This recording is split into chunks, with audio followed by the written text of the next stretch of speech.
It is, what is the name of the, we're recording right now. All right. So you're going to learn about the perfect day surfing, my relationship with my wife, 23 years together, probably a near death experience and well, I've had a few of those, but I'm going to do the whole gamut. So sit, listen, and check out the backdrop. It's not too bad. And we got waves, but I got my stitches right now. So anyway, that's my podcast entertainment voice. Okay, let's rock and roll, Matt. Thank you so much for that introduction. This is another episode of Inside Mentors' Minds, where we dive deep into epic humans and find out what got them to where they are today. And as Brian so graciously introduced himself, welcome to the show, Brian. Well, thank you. It's kind of like semi-pro with Will Ferrell, as he's the head coach, he's the lead scorer, and your sensation pop. All right. What else would you like me to? Do you mind if I interview myself?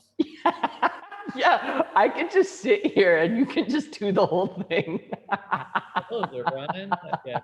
Right. So, Brian, for anyone that's coming across you for the first time, do you just want to give a little bit of a foundation of who Brian Swan is?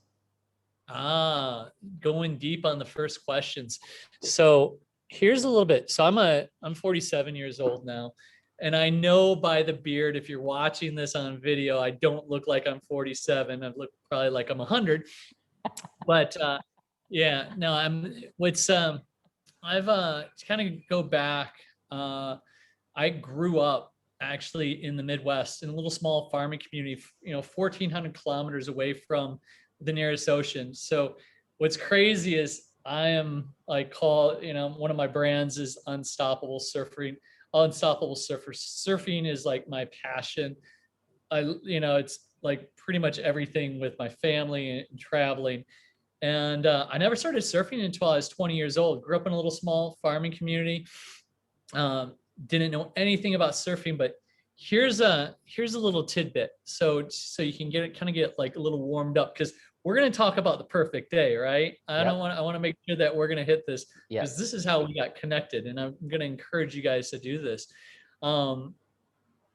Back when my father was 11 years old, I found out that he had an expiration date. I found out that he was gay when I was 9 years old, which really kind of blows your mind when you're 9 years old and you're like, what is this? And this is way back in the day when Queen, right?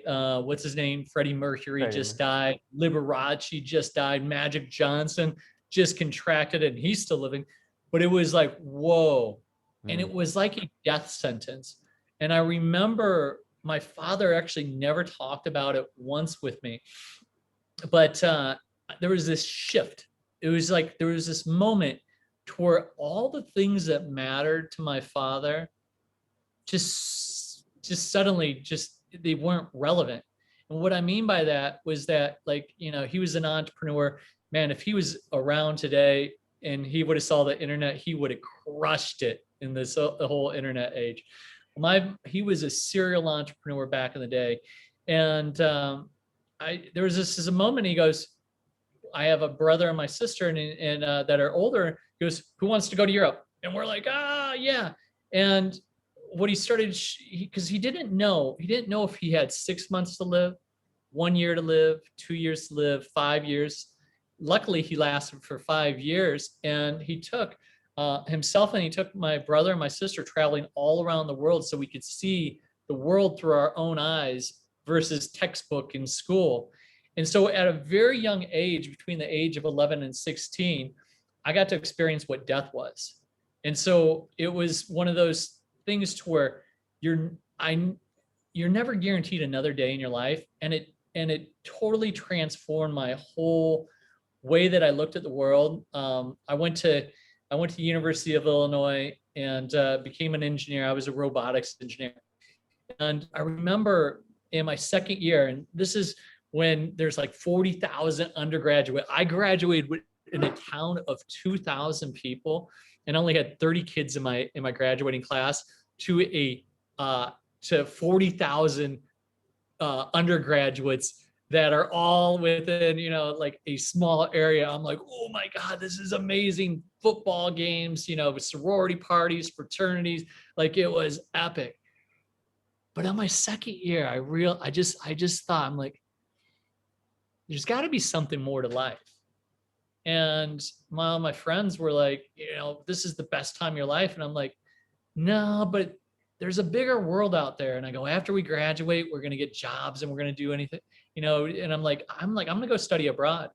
And what's so funny is like, I actually thought there was only two other countries that spoke English besides the USA. Like, no joke. And so I thought there was the UK and Australia that spoke English. And I'm like, well, England is rainy and cold. I ain't going there. Australia, I'm like, they got hot chicks. And there's this surfing thing. I remember watching it on ESPN, and I'm like, man, I wanted to go do that surfing thing. And I went to Australia, and I tell you, man, it transformed my life, man. Wow. Yeah. Man, there's so much to unpack there. So this is I thank you for sharing that, because I think that what you're talking about with your dad is like incredible in a way of what you've been able to experience at such a young age. What was that? What was your like take home? I know you said that you got to see the world through your eyes, but with your dad in that experience, what was that like, experiencing that at such a young age? Back in the day, I don't know. It's so weird. Like the relationship that I have with my daughter is, I don't know if it's night and day, but we talk about things all the time. Like from that moment of 11 years old to 16, I never talked about him being gay, never talked about him having AIDS or even dying or anything. We just never discussed anything. So there was not a lot of love at all. There wasn't, a hug. And I actually, like, I didn't want to touch him or anything because I didn't know how AIDS like contract it. I didn't want to drink from the same water bottle. I was very like, and and the thing is, it's not like coronavirus where you can get over it within, like a few days and stuff, but it's like, this is like a death sentence, right? Mm-hmm. Like, you're not coming out of this. So I'm like, I was, kind of kept my distance, but we travel and, kind of did that. But it was a very strange, but there was a lot of unspoken love there at the same time, even though we didn't share it affectionately, or talk about it. But yeah, and it was really strange. But at the same time, I was doing things and like traveling out of this little small town to going to the pyramids of Giza and riding camels through the the pyramids and going down the Nile River and the Amazon and South America. And like, I got to do all this. And I'm like, oh my God, it totally opened my mind. I was a different kid just by being part. And all the other kids, you would talk about it, but there was no comprehension. It's like, you really couldn't talk about it. You just kind of did it. And that was your thing. So it was, and that's how we've raised our daughter. And I'll share that, further on in our talk. Wow. So you mentioned, you went to Australia to start surfing. Did you work as a robotics engineer for a bit?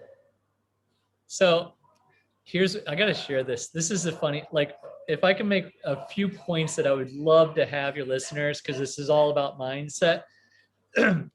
Be very careful on the decisions you make in your life, because one simple decision can dictate years upon years in your life. And when I was in my senior year in high school, I had no idea what I wanted to do after university. I had no clue. And I go into my I think it's called the advisor, your counselor or something. So I go in there. Literally, I was in and out of this meeting within 10 minutes. And he goes, I remember is Mr. Mungerson. He goes, Brian, he goes, so what are you doing after, after high school? I'm like, I go to university, party. That's what I'm thinking in my mind. And like, yeah, that's what you do. And he goes, well, what are you going to major in? I'm like, no idea.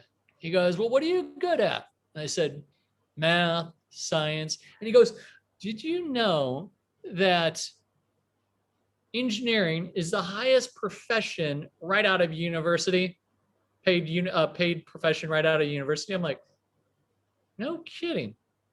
And at that moment, I said, all right, I'll be an engineer.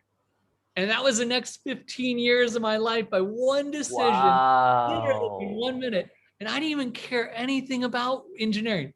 It was just the highest paid thing. And I made a decision right then. I went to the university. So that's how I made a decision. No passion, no nothing. It was just like that. And so I went to, university to engineering. And then when I graduated, I was a robotics engineer. But when I went to Australia, I studied robotics engineering over there. And yeah, it was really like a 1 year party I think it was like my whole college year was 1 year, the whole party, but now I'm in a different country with Aussies, which was absolutely epic. Yeah, for sure. I think this is, Brian, we share so many parallels. I learned how to surf in Australia as well. And it was at age 20, and I went to engineering school too. Yeah. And it was because someone cool. told me. Where Same did you thing. go to university? Civil engineering. Where at? What university? In Canada. Oh, in Canada. I went to Curtin University. Yes. And here, here's another decision I made right then and there. When I after I flew, I went over to Perth, and I got off the plane, literally went to a hostel and then partied all night, and then hung out, and then woke up at all these Aussies, like this house, and they're like, what do you want to do? I'm like, dude, I'm from America. Let's go to the beach. And I go to the beach. I'm 20 years old, so I'm 47 now, just to give you a reference. And I remember just rocking up to the beach in Cottesloe, which is one of the beaches in Perth. And I just remember looking, and there was this hot chick in a bikini and a guy catching a head-high barrel like in the background. And I was like, sold. Yep. I'm like, where has this been my whole life? And I made a decision right then and there. I'm like, I'm going to be a surfer. I'm like, I don't know how to surf. I don't know. But and once again, make one decision, and it's amazing what it can actually do. Now it's like 27 years later. So I'm still like a surfer and still learning every single day, So take me to the point now, because I think there's two spots that people could really learn from your story. Take me to the place where you decided you did robotics engineering for 15 years. That's quite a bit of time doing something that you're not really passionate about, but I think that that's common amongst a lot of people. What was the decision to leave? I got a wife that's that knows has a vision bigger than I do. So here's how it went down. So I have my robotics engineering graduate, and when I graduated, I was actually taking my job outside of in California. I was actually waiting for something to where I could surf, and so this jobs said, we're going to put you in Northern California. I'm like, sweet, send me there. I'm going to get a company car. I'm going to get this. And so it was the perfect American dream, right out of school. I was almost right out of in the first couple of years, I was making six figures. And back in the day, 20 years ago, that was pretty high end. Had a company car, all in insurance. And literally, I didn't have to work a whole lot. So I was living the best. And I had that job for nearly a decade. And here's how it actually came. My wife, I met my wife. This is crazy. My wife's from Detroit. I'm from this little small town in 3 hours outside of Chicago, 2,000 people. And I met my wife 23 years ago, surfing in the water, surfing San Diego. Wow. And she was working a pharmaceutical, big pharma company, Fortune 100. And we're doing that. We're living a freaking beautiful life. But she realized also working for the big pharma company that she's actually killing a lot of people. And that's a whole different story that we could talk. But it was her, my wife, we were both making six figures. We were both investing heavily. I mean, we both like combined, started investing heavily in real estate from 2000 all the way until we lost everything in 2007, 2008. And that was another decision. So I'll go to that. But it was literally in Bali in 2004, we were taking our 2-week trip and we went to the Mentawais, which is here in Indonesia, on a boat trip. And my wife and I were coming to Bali for 3 days. And like, I'm, 25 years old or whatever, I don't know, 20 something. And I'm like, Kuda, let's go party. And, we're still young, in our 20s. And my wife looks at me and she goes, there's something more to life. And I'm like what? I go, both got 6-figure jobs, living the American dream. We're, great jobs, investing heavily in real estate. Like, life is amazing. She goes, don't you think that there's something more to life than just that? And I'm thinking she's crazy. I'm like, man, I barely work. I don't even I don't know. To me, it's probably the best. We live in California, San Diego. But here's what happened. She one day she went into a meeting on a Monday morning, and there's probably about like 15 of them there. And one of the ladies came in late, and her boss just looks at her and she goes, "You're late." And she goes, "I'm so sorry. I just dropped my 6-week-old baby off at daycare for the first time. I'm so sorry." And the woman, the boss, goes, "If you want your job, you're going to drop your daughter off every day at 6:30 in the morning. You're going to pick her up at like 6:30 at night." Something crazy. Whoa. And my wife, she's like, "That's going to be me." And so we just bought our first $1 million house. This is in like 2003, 2004, or no, 2004. And my wife, we go to have go check the surf, and we're about ready to get into our cars and drive the commute. I was probably going up to LA, and she looked at me and she goes, "I want to have a family." And I said, "Yeah, that's why we bought a 5-bedroom house right up here on the hill. Let's go fill this house." She goes, "I'm not going to put my kids in daycare." And I remember just this. So picture this. This is 2004. I go, "I wish you would have told me before we leveraged ourselves to the tilt with this new house that I need both of our incomes." And she goes, "Well, why don't you get a better paying job?" I said, "I don't care if I'm my boss's boss's boss. I'm not going to have enough to pay for this mortgage." And I go, "Why don't you find something you can work from home?" This is like, there's no Facebook, there's no YouTube, there's no, and I was like, and she's like, "Okay." And she Googled stay-at-home mom, and she came up, and there was this cheesy website with a cheesy video of a woman like making money. And it was an affiliate marketing deal, but it was in personal development. And I remember she got started, and lo and behold, man, I thought she was nuts. She quit her job before she made a dime. I think she invested like 25,000 or something into this business. I thought she was nuts. But when I saw her make a $47,000 a month, and she was becoming a better person with this personal development, this is before the movie The Secret came out. Yeah. I'm like, I'm in. I'm like, you just tell me what I gotta do. I'm like, I don't even like this engineering stuff anyway. I'm like, if you can make this money online, and I go, we saw an interview with like Steve Jobs, and he was saying, if you're not on the internet and you're not, building a brand and learning how to communicate and navigate, you're going to be irrelevant, in the years to come. And we're just like, all right, this internet thing is going to keep on going. And so I said, once I surpass both of our incomes, I'll leave my job. So a year later, she retired me from my corporate job, and and we started working together, Wow.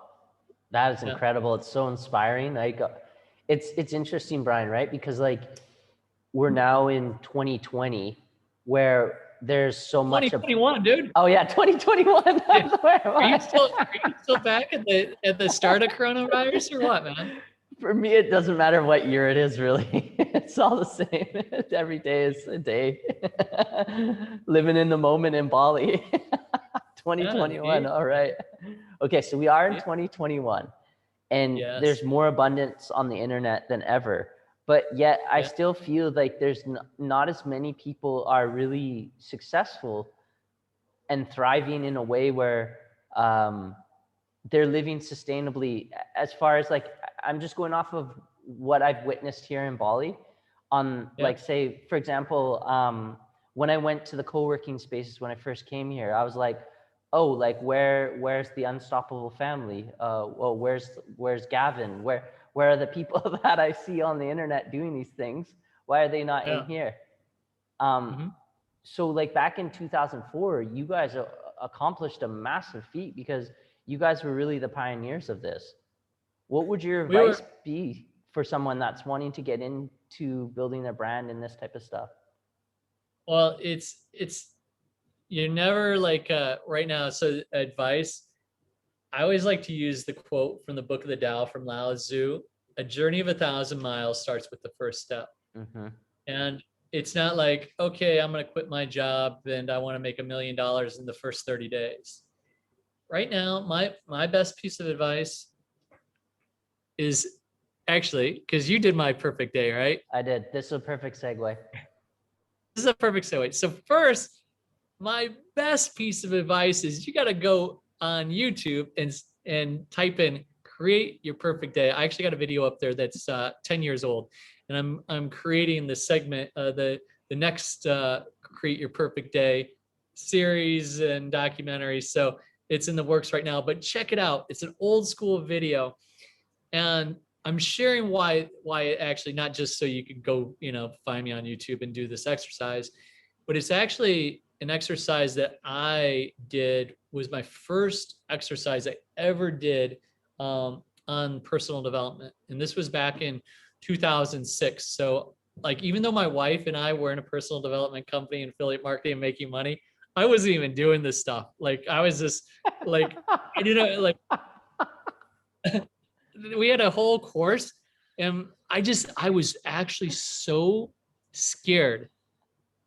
And it's August 30th, 2006. I have the whole what I wrote out for the very first exercise. It was how to create your perfect day every day.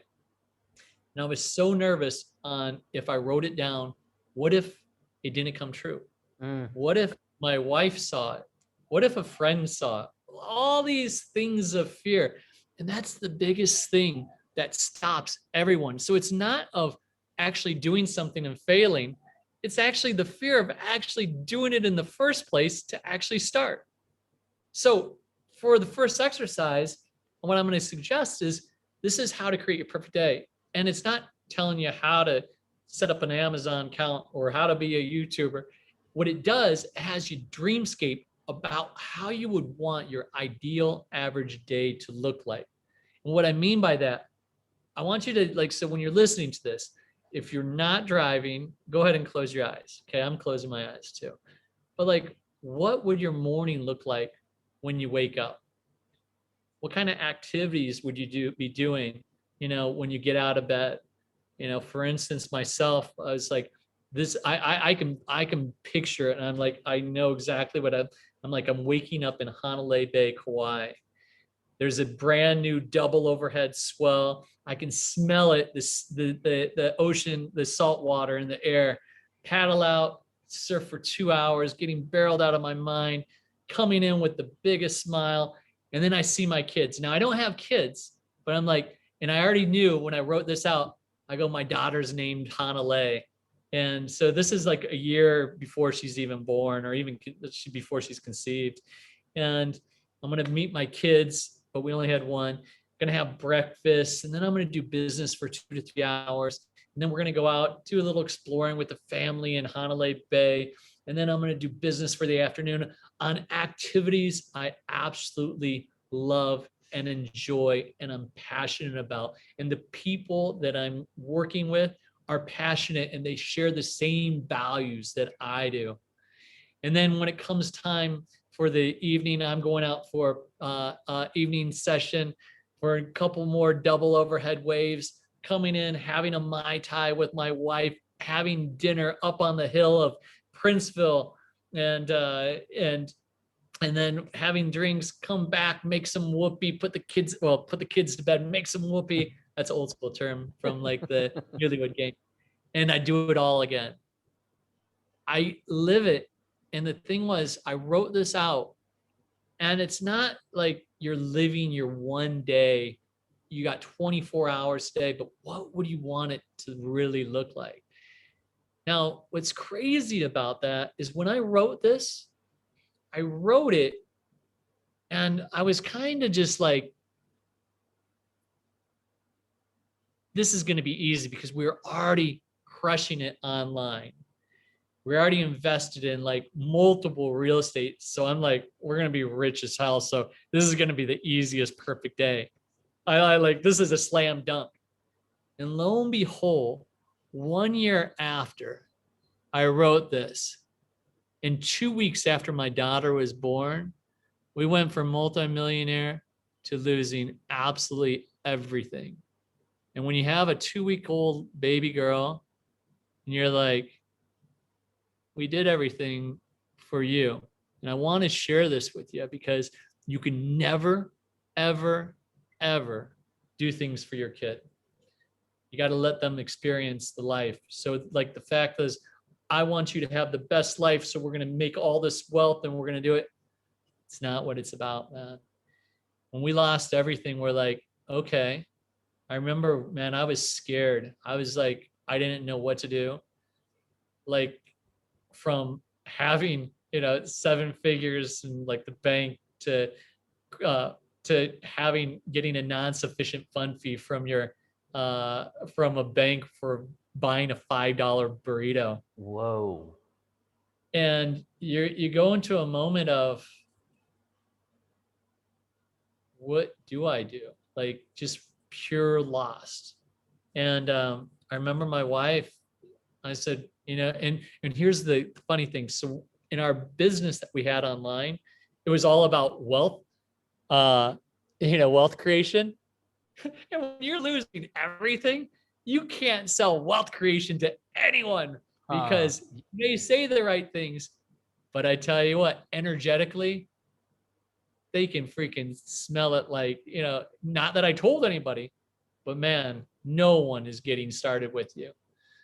And man, I forgot where I'm going off this tangent for what your question is, but I can keep on rolling from like, how did I get to there? But that's good. Let's segue into that now. Talk to me. And I'm going to plug in my phone right now because I'm about ready to die here. Yeah, no worries. Okay. All right. I can hear you. Okay. Talk to us about now. Okay. So you created your perfect day. You overcame the fear. And a year and a half later, you're sitting in like, oh, I got this, like slam dunk. And then all of a sudden you lose everything. Okay, you brought me back. How did I get off track? All right, I'm like, I've told this story many a times. Nah, it was like when we're losing everything, it was so embarrassing for like, because we were like, house on the hill in La Jolla, San Diego, cars, and then to where we're going broke, we're losing everything, and all of our friends, everybody, don't worry about it, it's okay, pat on the back, go back, you'll get your corporate jobs, you guys are smart, you can do that. And I remember just looking at my wife and went, I'm like I said, you're never guaranteed another day. And my wife looks at me and she goes, I made a vow never to put my daughter into daycare, and I'm not going to start now. And so Wow. this is the greatest thing. So we lost everything. We're having to file BK because we're like, it was a big real estate fraud that we were so sunk, there's no coming back. They stole all the money out of all the houses, 5 houses, like $500,000 on the draws of each of the house. We were just like, we're toast. There's nothing getting out of it. And I'm like, and I said, yeah, I'm like, my father, I got to see, he was never guaranteed another day. And we looked at each other and we're like, all right, well, what do we do? And I was like, well, let's just do what we've always wanted to do. Let's go travel the world. This internet thing's not going anywhere. and, and so when people are like, so what are you guys going to do? We're like, we're going to go take a 2-year trip around the world. And they're like, what? We sold everything that we had, got rid of everything.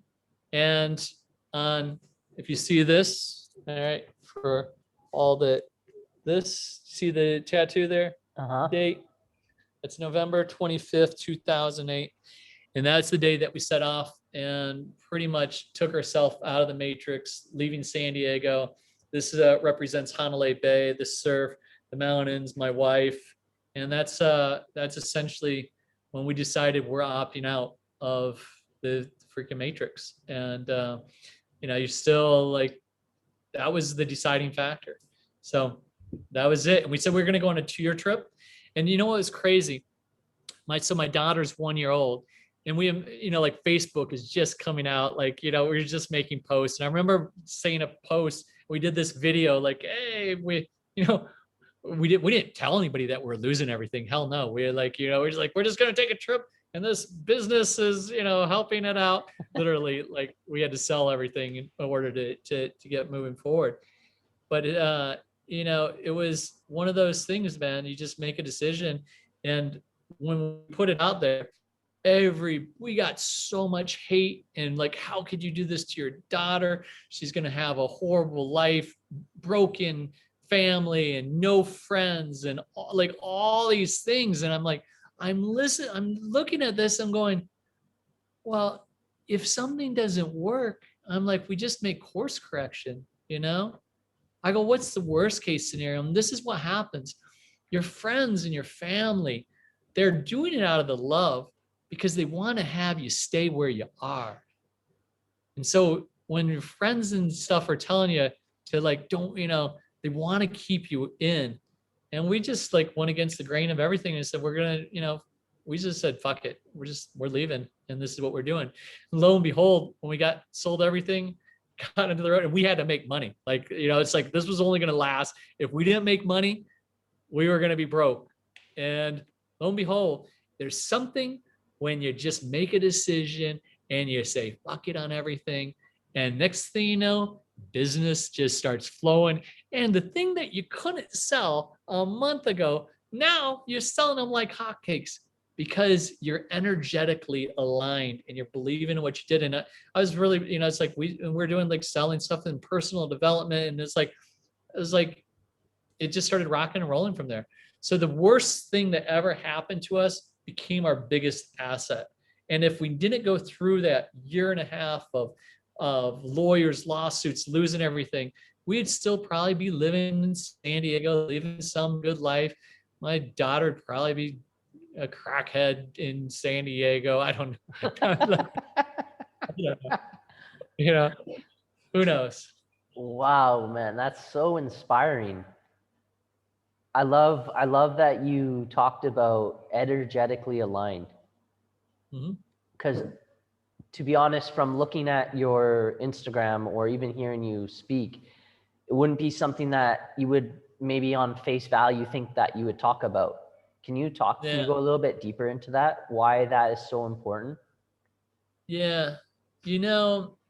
Over the ever since coronavirus, right? When things shutting down in March, my wife and I, we've been together for 23 years. And I want you to put that's half of my life, right? I'm 47. So it's literally like half of my life almost of that I've spent with this woman.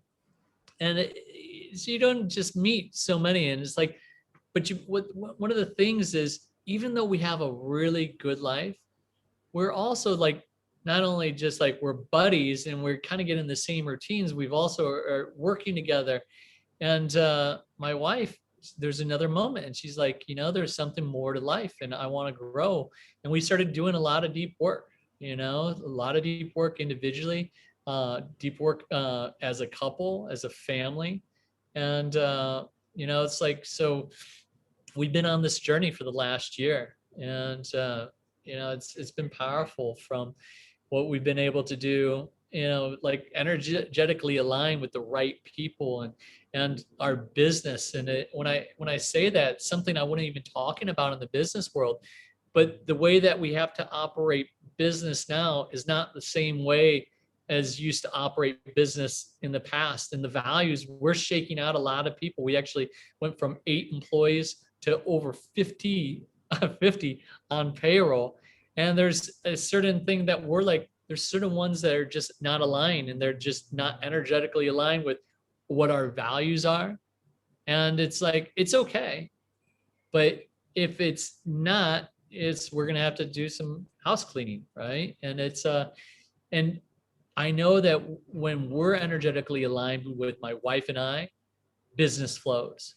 And it just happens. And certain times we step away, but when we get really concentrated and like are just like doing things coming from the heart and not really like going just with the mind and the old ways, but like I like to look at it as like we're operating business with a new operating system, and the things that used to work, they don't work. And like, I'm not the same person as I was 1 year ago.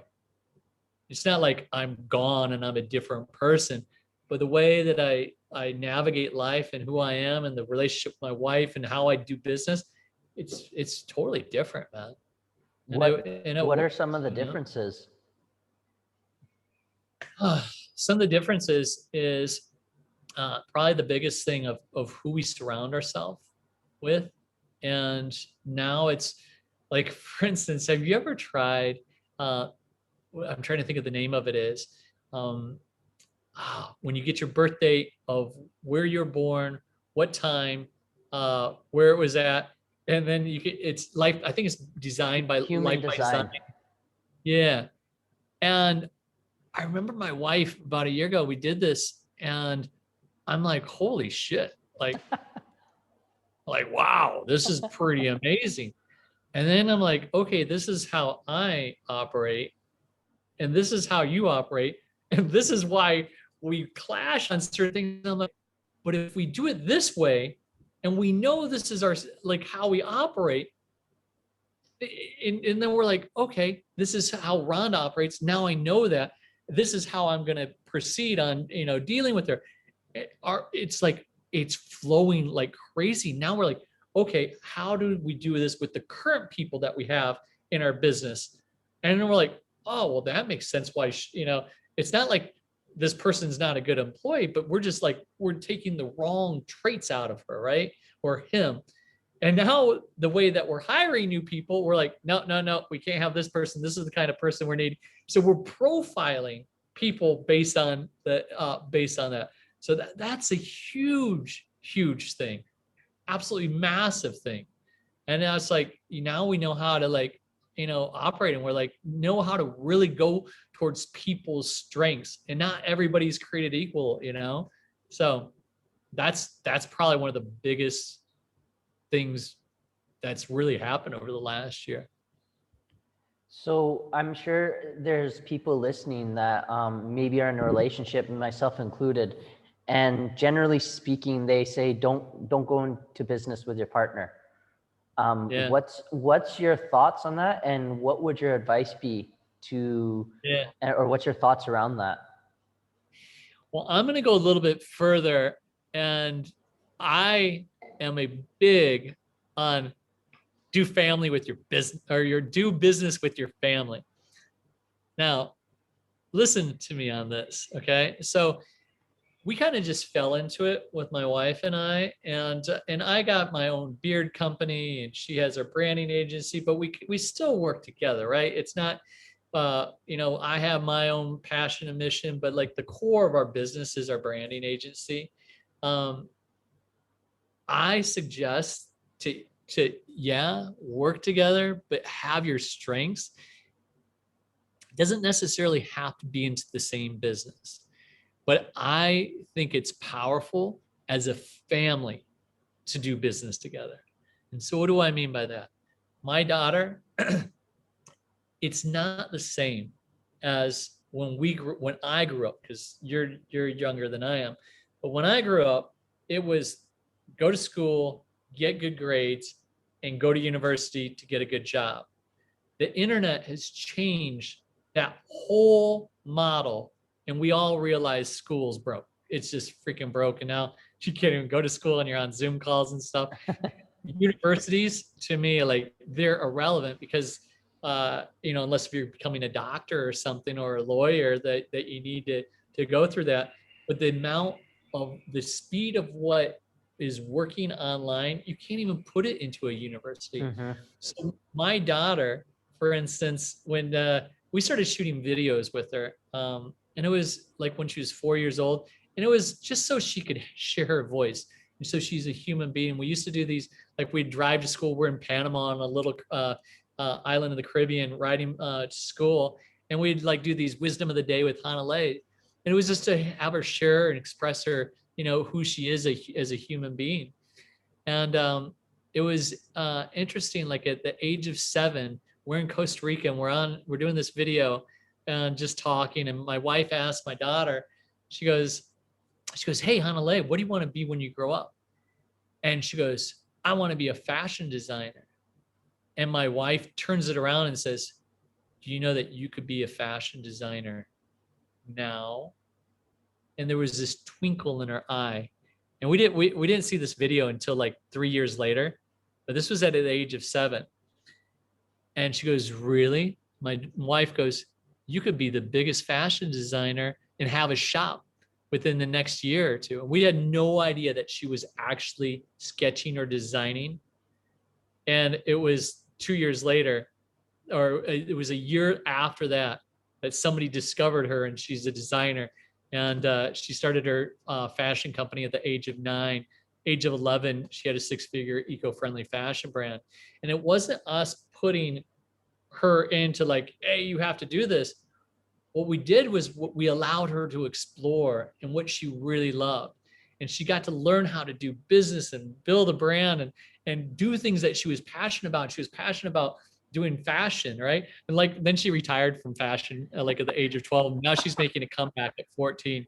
It's absolutely hilarious.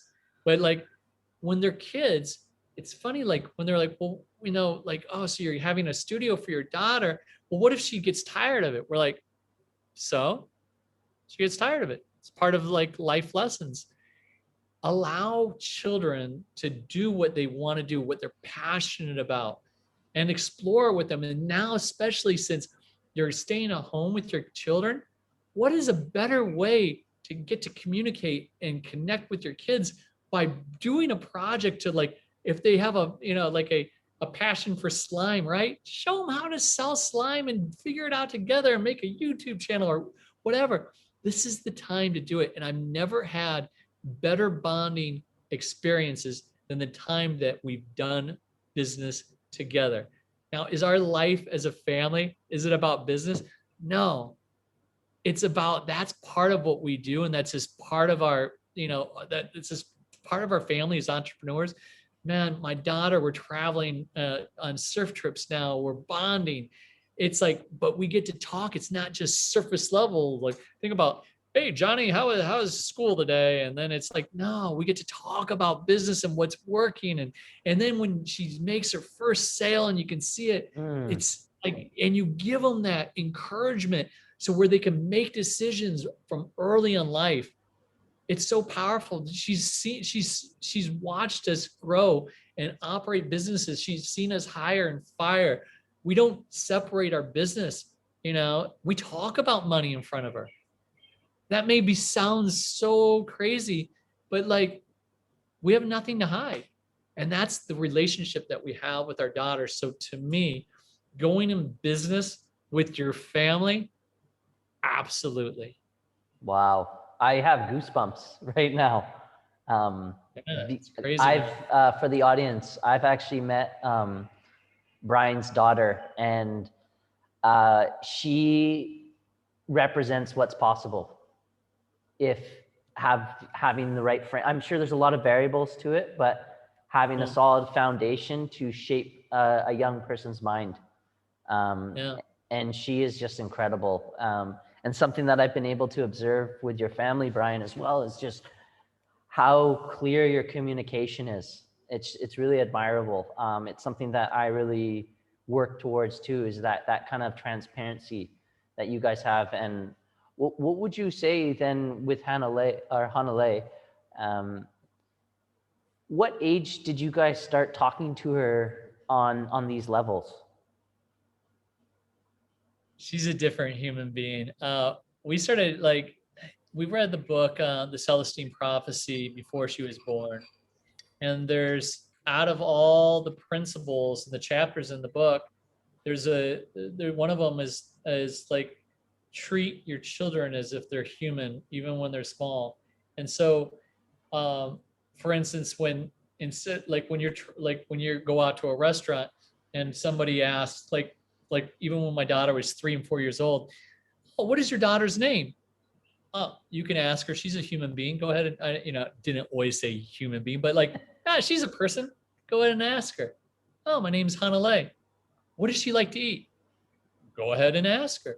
And what happens is when you start treating kids as human beings and they have a voice, they're able to make decisions at early ages, small decisions, and it gives them the confidence.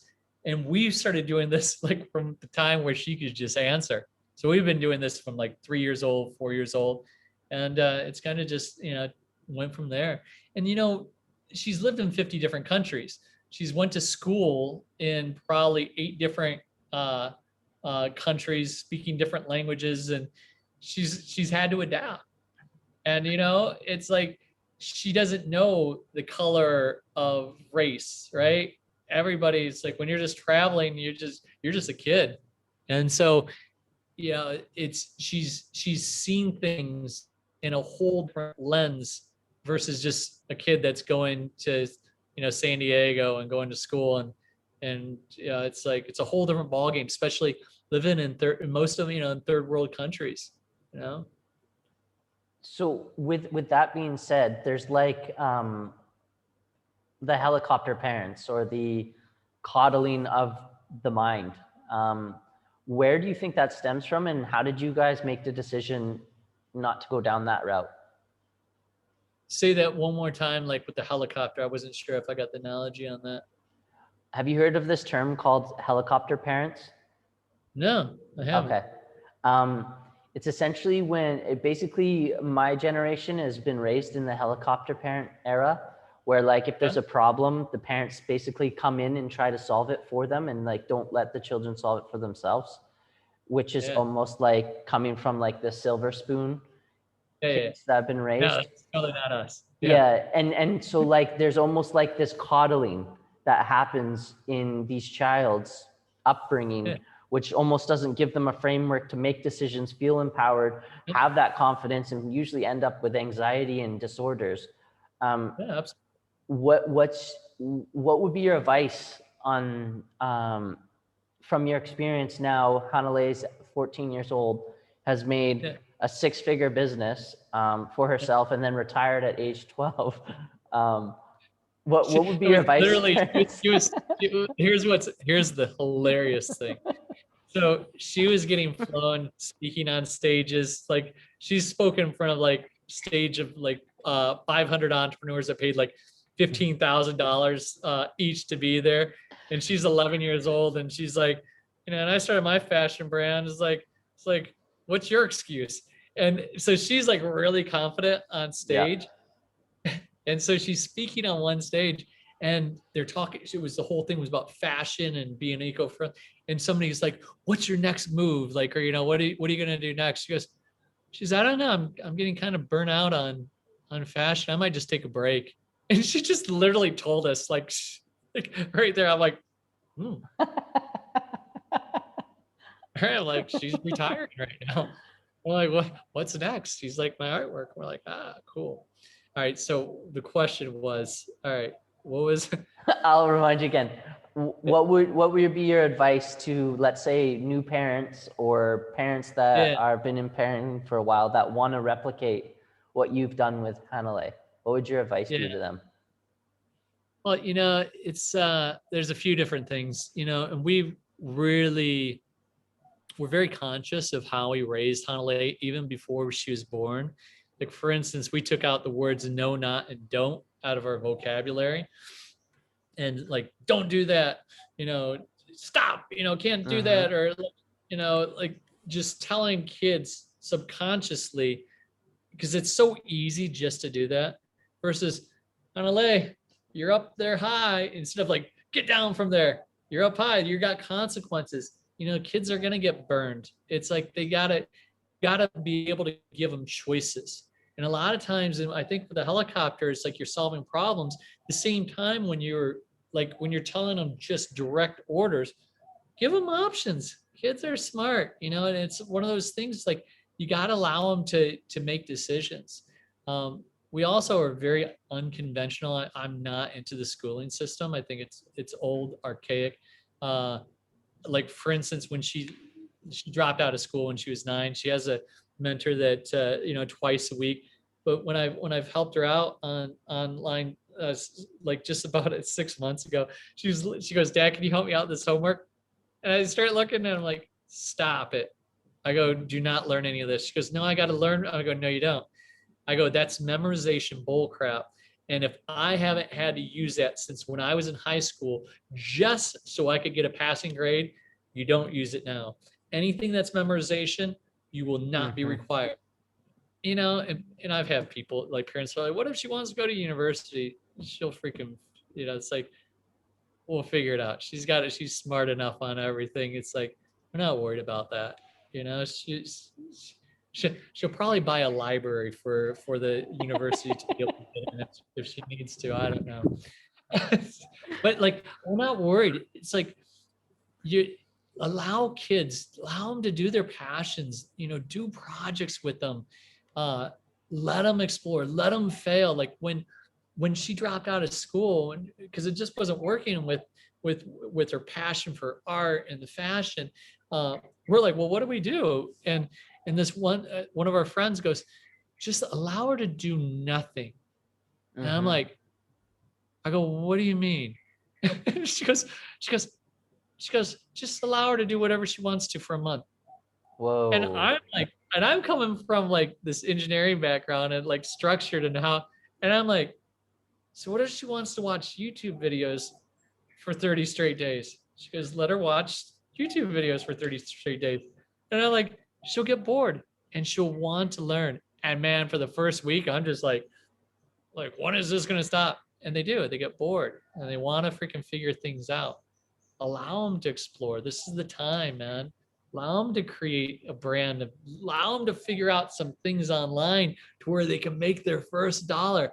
That's where the real education is, man. It's like, she's like my daughter, she's writing her book. It's not like she's learning how to, like, she's writing a book right now, 2 books actually.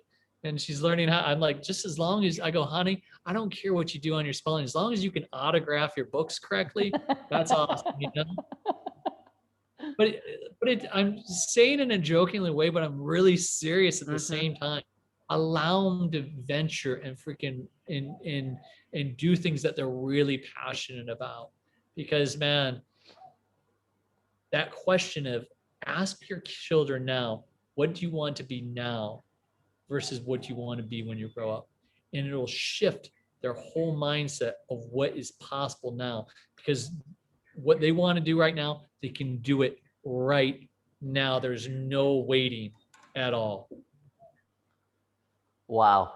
And for the listeners, if you come across Hanalei's Instagram or her work, what Brian is speaking about is real truth. I've been able to hang out with Hanalei and had some great conversations with her. And what she's being exposed to right now is absolutely incredible. The amount of you guys kind of have this ecosystem from my Yeah. observation of humans that come in, and Yeah. you guys are always moving and shaking. So Hanalei's, what would you say her friend group she has, it's so sweet. She has like her surfer girls Huh? that she gets to go surf with that are like 10 to 15. And then she's Yeah, got no, she's got this a core other, group. She's a kid. People think like, oh, you're robbing of her childhood. Man, this kid has a freaking most epic life. She's got a core group of girls of like 7 or 8 of them, and they all surf together from like the age of like 12 to 14 years old, 15 years old. And man, she's living a life, and then she gets her business done, and she has a balanced life, man. It's a beautiful thing. And the one thing I could be very careful on who you allow to bring um into your circle. And one of the things that we realized that kids is like we stopped like allowing we're more cautious of who we bring in and what they can actually contribute. So we keep it really tight, and not also, not taking our energy as well. I mean, and I'm not saying we're the bouncers at the door, but we're very cautious of who we're bringing into our world. Are they giving, or are they taking, and are they adding on? And when people can be adding on to your life and not just a taking, it's a hard time to see. But like once you start getting that, you're bringing the right people that can actually add to her life, versus because we can only add so much. We're not the artsy. I'm not a, it's like she's a musician, she's an artist. Rhonda and I are not that. So we bring in artists and musicians and people that can add to her life. So she learns, she has her whole mentors of just people that we bring in and out of our circle. But we're really tight on who we bring in. And if someone's not aligned, it's like, yeah. mm-hmm. Well, I mean, her mind is being shaped right now, right? Like Absolutely. I think I read somewhere it's about till age 18 to where the next half of the mind starts to get shaped. From 0 to 4 is the conscious mind, and then from 4 years old to 18 forms the other part of the mind. And Yeah. something I noticed with Hanalei is like you could have this like, talk about what's happening in the world and like social issues, but then you can go play and have fun. And she has this ability to go back and forth. And I don't know, for me, I don't know if I would even have an expectation, but for someone that has done what she's done, she is just such a heart-centered human. Yeah. And she's not one of these like snobby humans that you would typically see potentially people in her position. Uh, no, she's a beautiful human being inside and out. And I could say, yeah, it was us on how we raised. We got lucky as well, but we did very conscious things of how to raise her. She could have been a snob. Who knows? It's also we've built a really strong, loving, caring relationship with her too. You know, it's yeah, I don't know. It's just kind of how things we dance through life together, and you don't always have all the right answers, or there's no one way to do things. And that's one of the things that we go from our heart, and really like if things are feeling right, you dance, right? And you're like, this is working. Oh, this isn't. Course correct a little bit. There's not just one set way. So we cannot have the unstoppable surfer on the podcast and not get a legendary surf story. Will you All please share with us one of your favorite surf stories that comes to mind? Um, Probably the best was when I saw my friend die and come back to life. Oh. And it was in Fiji, and it changed my whole life back in 2010. and it was off a reef called Frigates, about 20 kilometers off the shore. And at that point in my life, I kept on going bigger and bigger, and I was just fearless.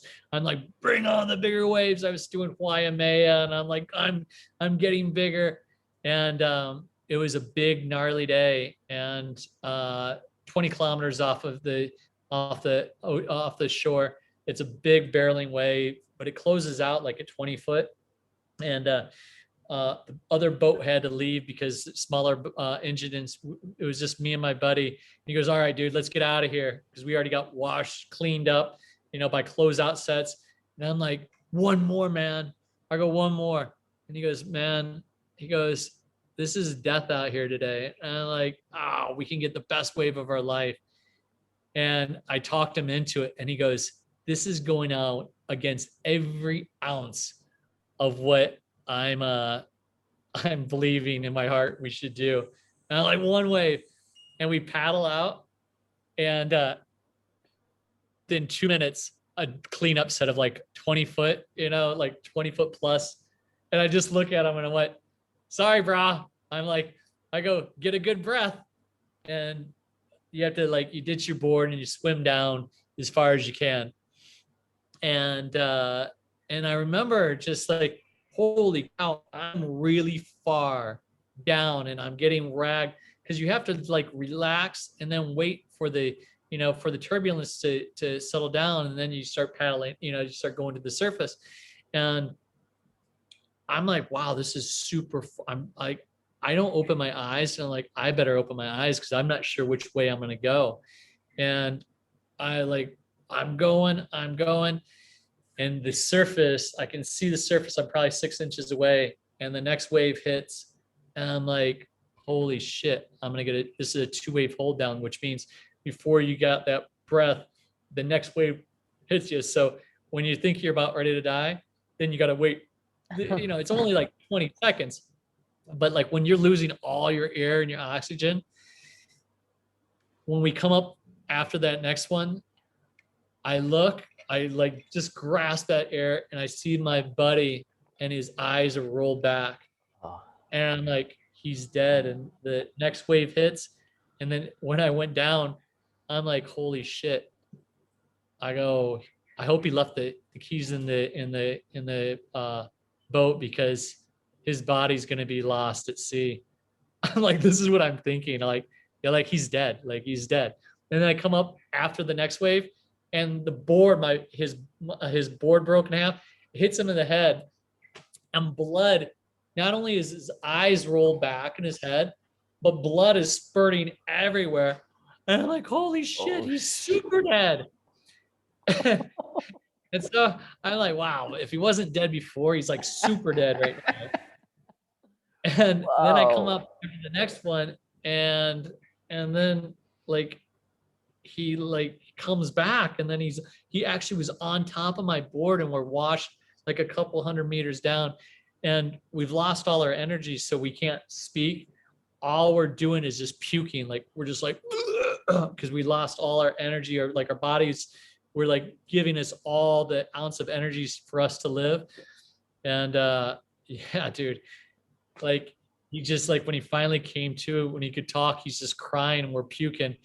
He goes, I was dead. I'm like, I know, dude, you were fucking dead. It was there was no ifs, ands, or buts. And it's a good thing that we had a 12-pack of Fiji bitters on the ride home, because we just drove the boat crying, hugging, and drinking beers. And first thing when I get back, my wife was like, where were you? I was like, my buddy died. You give me a break. Wow. But, anyway, that's my best story. But it changed my whole perspective of what I can take. And I realized that, dude, life is like that. So be prepared. So when I go surfing now, I'm keeping in shape. I'm 47. I'm realizing that, man, you're not up to speed. It can go just like that. So there you go. Wow. And while Brian is talking right now, he just got stitches in his leg from a surf accident not that long ago. So no, just 4 days ago. So Yeah, so I'm out for like 7 days, but there's another big swell that I'll be on, so I'll get them out. It's just all part of the game. I got stitches everywhere from my head everywhere. I'm just a living, like, yeah, a lot of injuries. Yeah, Brian, you're actually the reason why I picked like surfing, like seeing guys like you out in the water and being like, man, look at this guy, like he's double my age and just he's one of the better surfers out in the water. Like it's not many sports as you get older, you get better. And Yeah, that's through the wisdom of being out in the water. yeah. Keeps you young, keeps you honest. Yeah. Well, Yeah. Brian, There's no joke here. There's no, like, when the waves are big, Mother Nature doesn't play. So it's like you can't mess with Mother Nature. wow. Brian, Yeah. this has been a beautiful conversation and so insightful. I really appreciate you taking the time and sharing your wisdom with the audience. Is there anything that you haven't expressed today that you want to express? And I want you to picture right now, write down, 6 months from now. And if you think about it, August, September, October, November, December, January 20th.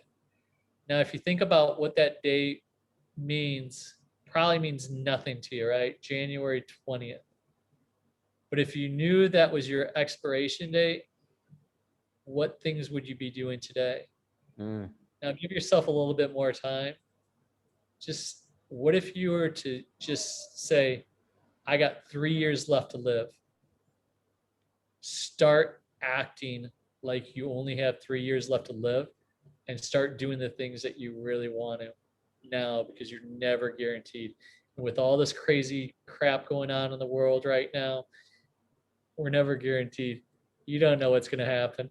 It may be this, Corona. It may be the government. It may be, there's a lot of craziness going on. So go live what you really want to do now. amen, brother. And for the audience, with the perfect day, that's how I actually came across Brian. And my partner and I, we wrote out the perfect day when we were in the Philippines. And Nice. we're pretty close to spot on living it now. Nice. So, Yeah. And it's not about just like the money you make, mhm. it's like, that's just a part of the process. It's don't, really start to do it to see what your day could look like and then reverse engineer it back. And yeah, read the comments. You're gonna get to see Matt and a whole bunch, so many people. It's a cheesy video from 10 years. Obviously, it's before we had our film production, but it's to the core, and it's a great place to start. I mean, I really can't, it's really a great place to start. Sorry, I forget the video. What would I type into YouTube to find it? Create your perfect day. How to create your perfect day. Brian Swan or Unstoppable Surfer? Yeah, Unstoppable Family, Brian Okay. Swan. You can go to my website, officialbrianswan.com. And I don't have it up there yet, but I'll put it up. But on YouTube, check it out. Make a comment. And I want to actually write out what your perfect day. Some people put what their perfect day would be in the comment. I love reading those. Cool. When this is an exercise like I think we do. How often do you do the exercise, by the way, Brian, now? Or how often would you recommend it? I don't do it every year, but I'm gonna do it again this year. I've done it every couple of years. Yeah. I think, well, once you kind of get to what you want, then it's time to write it again, right? You know what? I think it is time for me. It's a good exercise. I'm gonna do that. Awesome. Yeah. Well, Brian, if the audience wants to connect to you, where's the best way for them to get in contact with you or follow your work? You can go to my officialbrianswan.com. That's my personal one. You can do unstoppablefamily.com. Yeah, but other two. I mean, you can find me on Instagram, Unstoppable Surfer. You just Google, you'll find me. Awesome. Well, Brian, I appreciate you taking the time and sharing your wisdom of the universe, because You have lived through some things, man, and Just getting started. we barely touched what we could touch upon too, because we've had many conversations and my jaw's like this the whole time we talk. You've got a lot of stories in there. But again, yeah, I appreciate you taking the time. It means a lot, brother. Yeah, no, I'm grateful to have you on. So thank you very much, my man. It's a pleasure. All right. And this was another episode of Inside Mentors Minds.